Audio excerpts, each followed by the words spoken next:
Assalamualaikum warahmatullahi wabarakatuh. Sebelumnya perkenalkan nama saya Kurnia dengan NIM 24080574271. Saya dari kelas manajemen 2024E.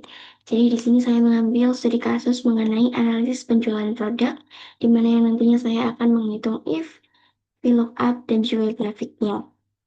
Mungkin langsung saja kita mulai. Jadi di sini saya mengambil studi kasus mengenai Toko Jaya Makmur yang menjual bahan kue dan juga plastik serta kemasan. Langsung saja kita mulai bahwa nanti terkait nama barang ini saya akan menggunakan rumus VLOOKUP. Lalu saya tekan kode barangnya di sini dan saya blok tabel pembantunya di sini. Jangan lupa juga tekan Fn sama F4 untuk mengunci tabelnya.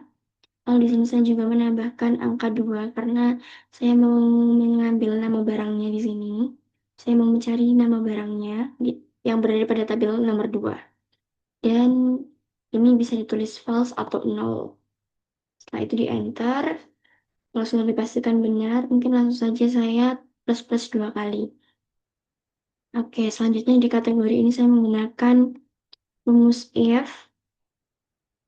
Sini saya juga menggunakan left karena saya akan mengambil dua huruf paling depan seperti BK ataupun PL. Setelah itu saya tekan kode barangnya, lalu saya tekan 2, nama barangnya di sini. Setelah itu akan saya tuliskan singkatannya BK, koma, ini kepanjangannya. Bahan kue, koma, sama plastik dan kemasan.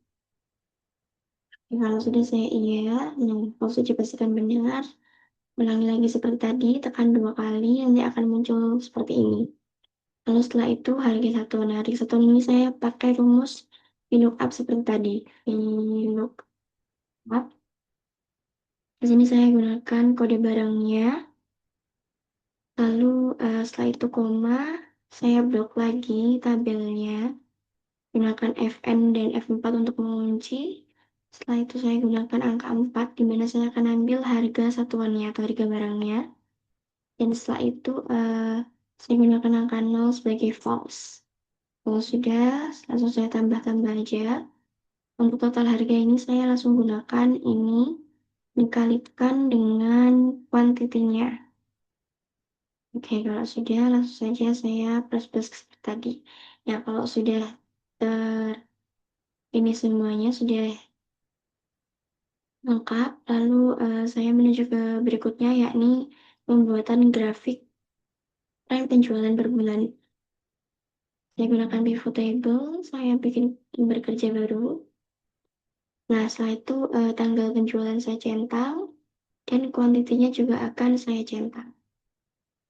Oke, setelah itu sudah keluar. Nah, ini akan saya gantikan dengan persen. Oke, setelah sudah jadi, di sini saya akan bikin pivot chart-nya.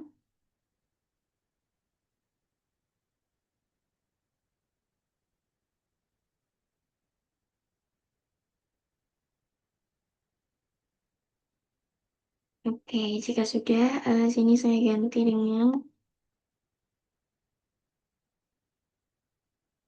tren penjualan.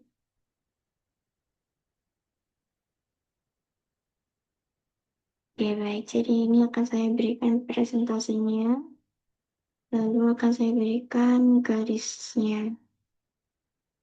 Nah, dari sini sebenarnya sudah bisa kita lihat dan sudah bisa kita simpulkan bahwasanya tren penjualan tertinggi ada pada bulan April, di mana Februari sampai Maret ini nilainya masih negatif, artinya terjadi penurunan dibandingkan dengan periode sebelumnya. Tapi ketika April naik tajam dan menjadi titik pertumbuhan yang tertinggi justru.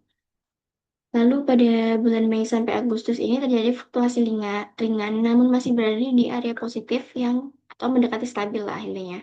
Dan pada September sampai Desember ini terjadi penurunan beruntun, bahkan di Desember ini menjadi titik terendah beda sekitar 10%-an ya sama April tadi.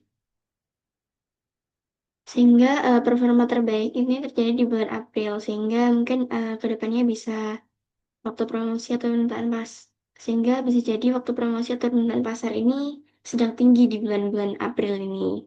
Lalu pada kuartal akhir seperti bulan di September sampai Desember ini kan menunjukkan penurunan yang kuat ya, sehingga perlu strategi perbaikan, misalnya melalui promo, bundling atau evaluasi dan pemasaran gitu. Jadi dapat disimpulkan juga bahwa manfaat penggunaan Excel dalam analisis ini, yang pertama untuk if itu berfungsi untuk mengklasifikasi data, misalnya naik, turun, atau laris tidak larisnya. Lalu VLOOKUP tadi itu untuk mengambil data dengan cepat tanpa mencari manual satu persatu.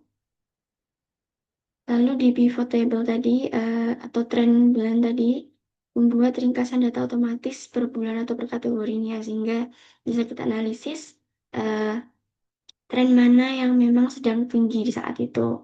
Dan eh, ketika kita menggunakan Excel otomatis akan lebih cepat, rapi, akurat dan juga mudah untuk diaplikasikan seperti itu. Mungkin itu saja dari saya. Wassalamualaikum warahmatullahi wabarakatuh. Terima kasih.